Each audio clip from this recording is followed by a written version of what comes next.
Heard a lot about BMF. I like how you guys move, like snakes. In the D, we do whatever's necessary to stay on top. You are aware that you ain't in the D no more. This Atlanta. Some lines ain't for the crossing, pimpin'. Terry ordered that hit on Saint. It's one thing to think he's guilty. It's another to prove it. What up, what up? Welcome back to the channel. I'm J, and we are locked in. This is what's next for season 3 of BMF, episode 2. And we started off this season on the right foot. We know that Meech relocated, Terry is holding down Detroit, and now we got them bricks moving. We're getting all the characters, and we're getting all the pieces to the puzzle, and we're trying to put this together. Now, before we jump into this and we break down what's next in BMF episode 2, if you like power content, BMF content, breakdowns, theories, and predictions, then hit your subscribe button and turn on your notification bell so you get something every time I upload. Hit that like button. We're on that road to 50,000 subscribers. So again, I appreciate all you guys and I thank you for the support. So let's go ahead and jump into it. This is what's next for BMF episode 2 of season 3. The description for episode 2 says Meech focuses on expanding BMF into Atlanta while Terry balances maintaining BMF and his family in Detroit. Terry looks for ways to generate revenue for BMF and Meech comes through with Colombian connects. It looks like in episode 2, we're going to get introduced to a woman by the name of Henrietta. Now, we did a little bit of research, and she is the daughter of a guy named Blaze, who used to be a detective in the narcotics unit. We'll go more in depth once we get him on screen. But we see that she knows about BMF, and everyone in the city of Detroit knows about BMF. They started off as the 50 Boys, and now they're making some noise. So as far as Terry showing up, remember, Hoop, he took all that work down there for Meech to get started. And Terry has been trying to make sure that his reputation has always been crystal clear and no one can challenge him. Now, Henrietta, we've seen in the trailer that she's going to have a flamethrower eventually. So she's one wild one, but it looks like she's standing on business. And for Terry, this is something that he's not used to because initially it was always Meech that was setting up all of these meets. So for Terry to show up to this, he's got to be prepared. He's got to be on his A game. But remember, Terry has a lot going on.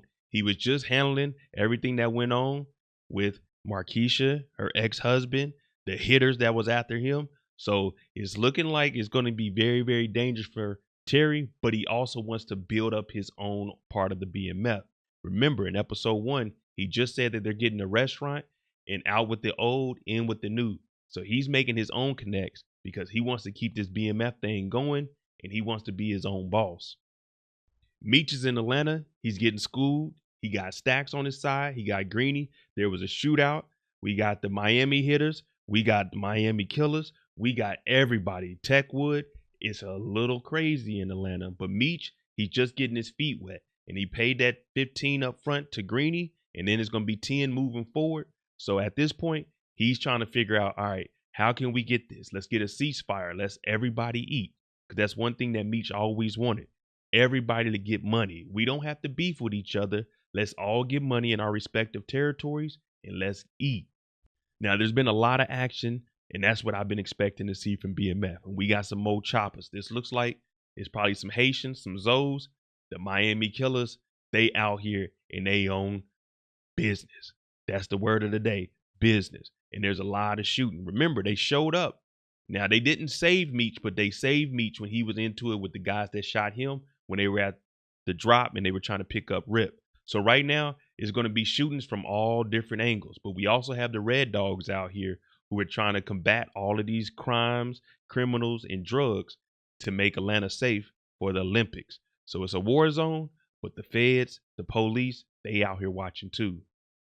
There's been a lot going on. They've been trying to get even with the guys.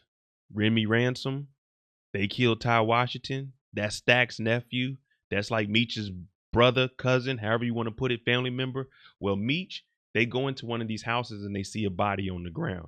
And right after this, what happens? We see a shootout. So it's looking like Meech and them were either trying to meet somebody to try to set up one of these meetings because they did go to the club at the end of episode 1 and it didn't go down how they wanted. Now, this could look like maybe Meech and them did this and someone is trying to retaliate thinking we seen Meech in there and we got one of our boys is gone and they're shooting at him. Or it could just be a drug deal that went bad and Meech and them was in the wrong place at the wrong time. And once the bullets start flying, the only thing you can do is duck, or you can shoot back. We did see Meech get some shooting in episode 1. So I know that Meech is really, we're not going to be able to really see him eliminate anybody just because, you know, he's trying to get out of prison. But what we will see is him retaliating and firing back.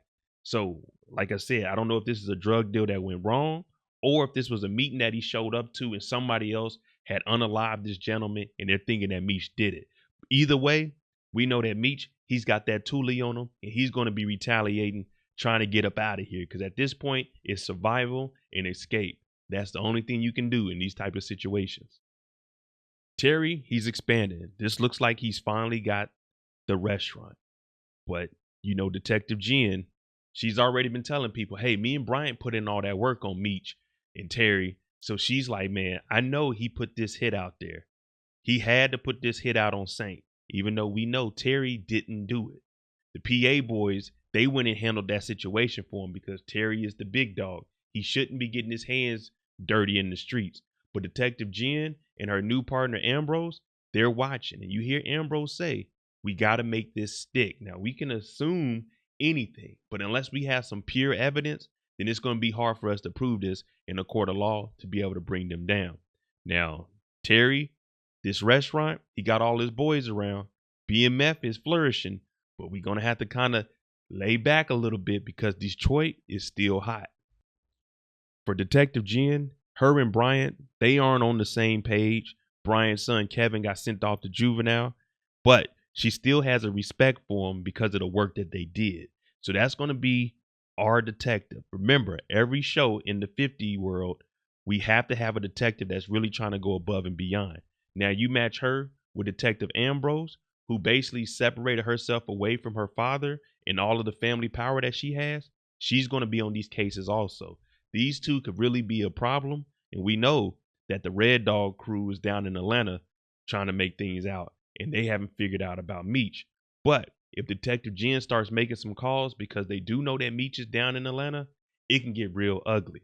But we know she's going to be applying 110% pressure on Terry and trying to get him up and out of the game.